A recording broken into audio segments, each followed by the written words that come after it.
kinilig, dulutan, nandito tayo ngayon sa Yanas Yanas Chill House, San Buenabuhay, Kamsur. Magingay tayo lahat para sa paparating na laban, no?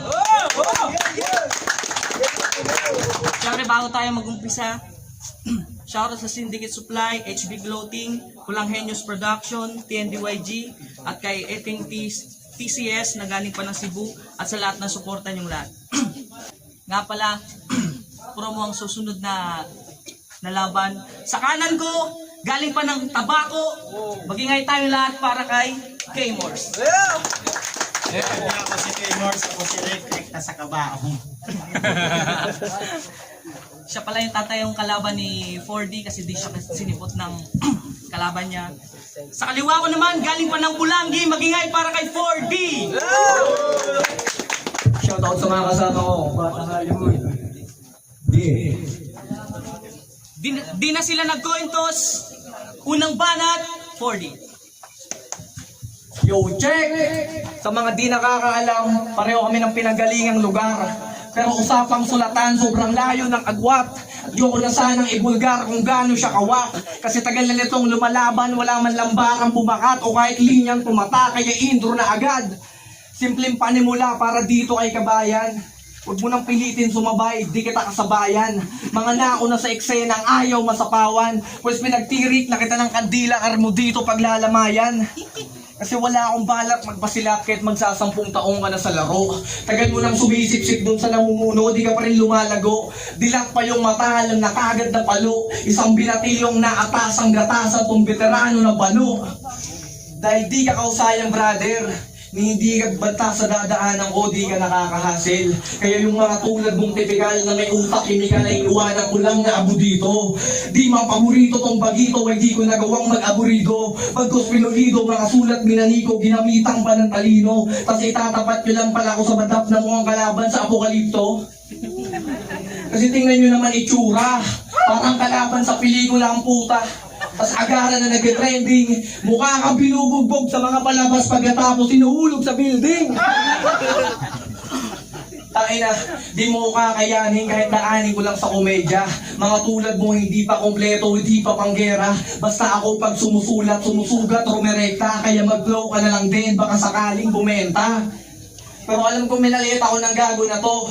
Kasi baguhan lang at wala pa masyadong alam. Minaliit ako na mas maliit, akala ata nakakalamang. Baka nga dito makadikit o kaya mapapikit na lang tumalamang. Pag ako na nagpilit na maipawit o panay maliit ay mapahigpit na lang dyan at mapadamdam. Dahil wala akong pake kung matagal mo na tong kinabisado. Walang underdog sa akin, sanay ako ng diyado. Palag kung palag, dala yung bayan kung pamihado. At ako ironic na ako yung underdog sa atin, pero ikaw yung mas mukhang aso. At last, diinan mo mga sulat at itodo na yung taya. Pinasok o gubat mo agad ditong mga ngapa. Tangina mo, Rick. Yo, sabi niya hindi niya daw ako kasabayan. Gago, yung kalaban mong si Rick, kumakain sa bayan. Tangina, hindi ako nabano. Yung kalaban mo dito sa gitid, si Rick nabano. Yo, Rick, ano ba naman yan? Rick, ano ba naman yan? First time pa naman dito mag-event sa buhi, nagkulong ka dyan? Palibasa, di mo mahanapan ng imposible 4D. For the first time pa naman dito ni Pari.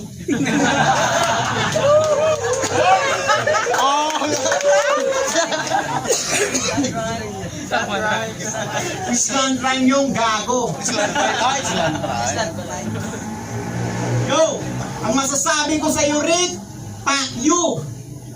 Pakantot na lang sa syota mo, tawag doon, pakayu. Right.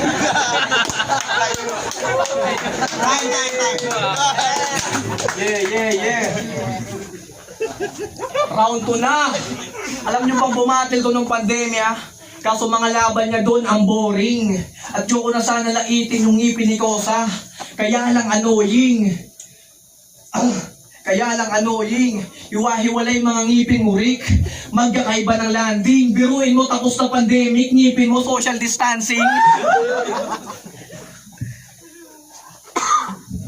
Social distancing. Real talk, gago. Di ang gawa-gawang istorya. Ilang araw kung di pinatulog ng ngipin mo para nangako may insomnia. At dito sa sasabihin ko, huwag ka sana magbigti. Buti pa mga multi mo dikit-dikit, yung mga ngipin mo hindi. Bars siya comedy, pinaghalo ko Brad. Binuhos lahat, patunay lang na di ko pa to katapat. At kaya puro sa ngipin yung tama para madali lang makagat. Speaking of makagat, nakinig. Intro na ito kay Namski, sabi niya. So ikaw pala si Namski, puta mukhang husky na brownie. Kaya pala may hilig si Sugar Mommy kasi gusto nito, bini-baby ha? Anong kinalaman ng husky na brownie sa Sugar Mommy? Tanga-tanga ka. Palibasa sa tugmaan na lang nakabas ito. Tugmaan na lang nakabas ito. Pero usapang laman ang lamya ng pinupunto. Bobo ka na nga tumugma, bobo ka pa manginsulto. Bobo ka pa manginsulto. Tingin mo sa pinagsasabi mo doon, matatawag ng sining. Tuta ka lang, di ka pa big dog, wag kang feeling. Nagsayang lang ng 4 bars, zero meaning. Sa susunod, wag ka na magre-reference ng husky. Wala ka namang breeding. Last, tangina mo, wag ka ditong mag-inaso. Matagal na akong gumaling sa mga sugat na tinamo. Buhat ng rap ay inasawa ko't binayo. Habang ikaw buhat lang ng buhat ng sarili mong bangko. At last, huwag kayong maingay, bingi na si Tol. Round mo na husky na brownie, sige kahol. Ang balat, gamers! Yo! Kung ako sa'yo, Rick, huwag ka na mag-reference na meaning. Dami sa yung nagbabash. Gawin mo na lang, mag-reference ka sa Gcash.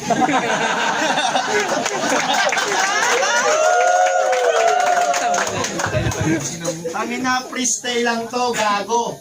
Galing pa akong tabako. Pag sinabing tabako, matatalim yung titi ko. At sa'yo naman, for the first time mo dito, di ba? Tangin na, gifted versus encuentro. Maputi versus guwapo. Tarantado. Yung kulay mo, wala yan sa kulay ko. Sabi nila, ang taga-buhi daw malaki titi. Di naman totoo, nakita ko kasi ito umihi. Pero seryoso, Rick, wag ka nang pumunta dito, hayop ka. Pati tuloy ako sa'yo nadadamay, may bakit ka naman tumamaya. Balat ng balat, 4D! Yo, di ko na-split ko round 3 ko, tangay na mo Rick. Di ka nahiya sa taga-tabako, porket yung mukha mo mukhang kabayo, putang ina ka, wala na akong masabi sa'yo. Okay. Nakakawala ka ng gana, putang ina mo ka. Huwag kang magpapakita sa akin sa pulanggi. Tangina. May sasabihin pa si Gamers? Meron ka ba? Huwag kang magpapakita sa akin sa pulanggi.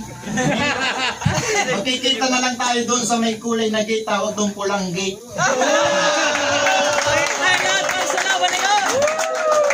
Mag-iingay tayo lahat kung nagustuhan yung laban na yun. Bro, bati lang nangyari. Panalo tayo lahat doon. Yeah, yeah, yeah, yeah!